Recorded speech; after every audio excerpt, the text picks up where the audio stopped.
Ito guys, panoorin natin itong isang napaka-cute na bata guys. Ayon sa description dito is 2 years old pa lamang daw ito. Tapos magaling lang kumanta. So ang kakanta niya is On This Day.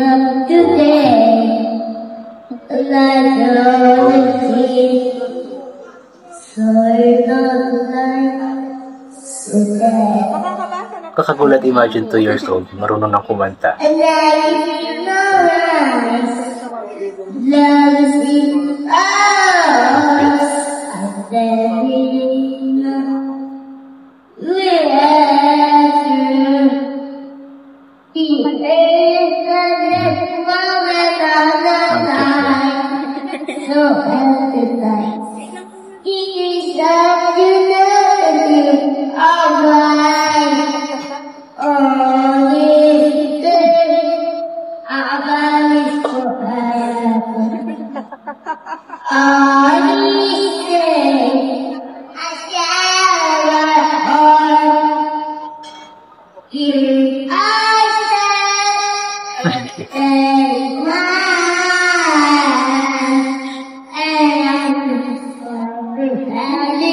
Memorize niyo yung kanta eh.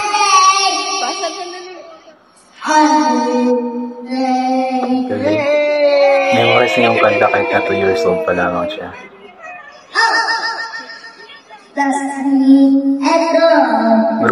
Marunong pang tumayo kung kailan siya papasok.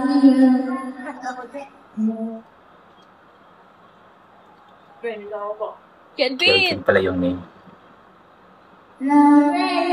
Naglaro. Kanta na.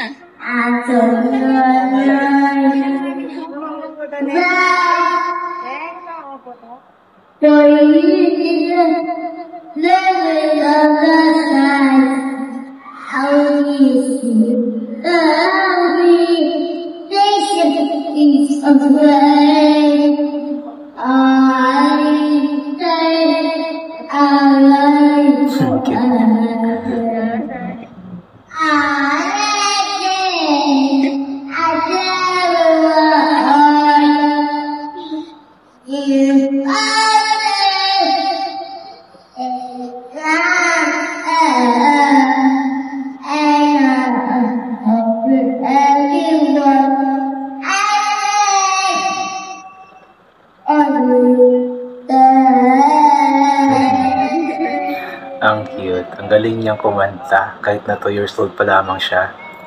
Tapos may tono din yung kanta niya at the same time is marunong siyang tumiming.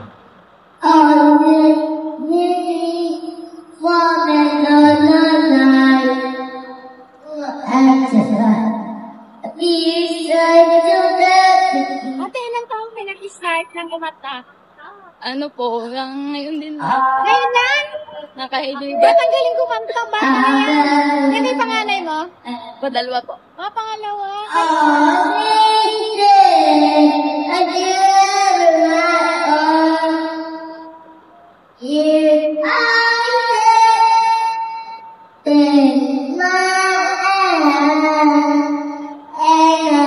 Mahilig talaga sa kumanta, te? Ang galing.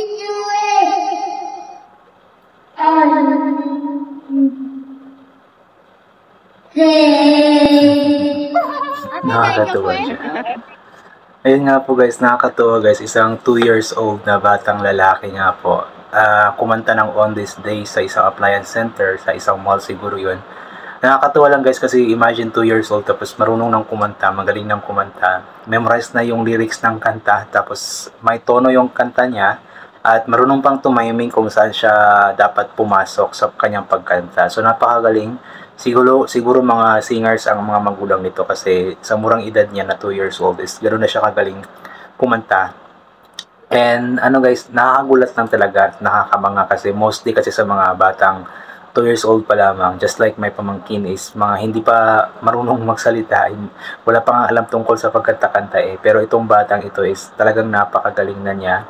And panigurado ako na talagang may future ito. Balang araw, itong batang ito ay sisikat talaga ito basta mahasa lamang ng maayos, maturuan lamang ng maayos ng mga magulang or ng mga taong nangangalaga sa kanya. Panigurado ako balang araw muli nating makikita ang batang ito sa national TV, sumasali sa mga national TV competitions, singing competitions. Abangan natin guys, itong si batang Kelvin ba yung nabanggit doon? Parang Kelvin yun.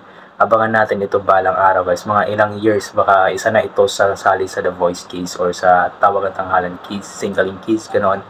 So yan, nakakatuwa lang, nakakabilib lang, and nakaka-excite din na malaman kung ano pa ba ang maaaring mangyari sa batang ito in the future. So ang message lamang din natin sa kanyang mga magulang na ayun, support lang din ang bata kung ano ang gusto nito. Kung gusto nitong kumanta is pakantahin ang pakantahin lang, nang sa ganun is mas mahasa siya. And kung merong pera, at least bigyan ng or ipasok sa isang voice lesson or bigyan ng voice coach. Sa ganun mas mahasa pa yung bata at mas ma-improve pa yung kanyang talent sa kanta. Magaling na siya sa ngayon, sa edad niya na 2 years old. Para sa akin magaling na, kasi inuulit ko nga, sa edad na 2 years old is mostly sa mga bata is hindi pa marunong magsalita. Marunong magsalita pero yung parang ano pa ba, hindi pa gaanong mabigkas yung mga words. Pero itong batang ito, may mga times, may mga words naman na hindi niya gaanong mabigkas, pero may mga words din siya na nabibigkas niya, especially pagdating sa chorus. Yung On This Day is kuwang-kuwa niya yung ano doon. Kaya good job sa iyo, baby Kelvin. Ipag-pray namin na yun nga, balang araw mapanood ka namin sa national TV competitions. And also napakaswerte ng mga magulang nito kung sakali man. Sa murang edad pa lang kasi nagpakita na ng kanyang talento sa pagkanta. So balang araw, sure ako, inuulit ko, sure ako, balang araw talaga makikita natin ulit tong batang ito sa national TV. Ayan. So yun, I think hanggang dito na lamang po itong gagawin ko na reaction video on this video na isang bata nga po na 2 years old na kumanta sa isang appliance center sa mall. And inulit ko nga po palagi, ulit po natin magdasal ang pasalamat sa lahat ng mga bagay na ating natatanggap, kahit na hindi man po natin ito hinihingi. Kasi nga po lahat ng mga bagay na meron tayo ay kaloob sa atin ng ating Panginoon. At wala ang lahat ng mga bagay na meron tayo ngayon kung hindi dahil sa Kanya. Basta palagi lamang tayo magdasal sa Kanya at maniwala sa Kanya. Dapat taimtim lamang yung ating pagdasal sa Kanya at panigurado malalaman ng ating Panginoon kung ano nga ba ang nasa puso natin kahit na hindi man natin ito sabihin sa Kanya.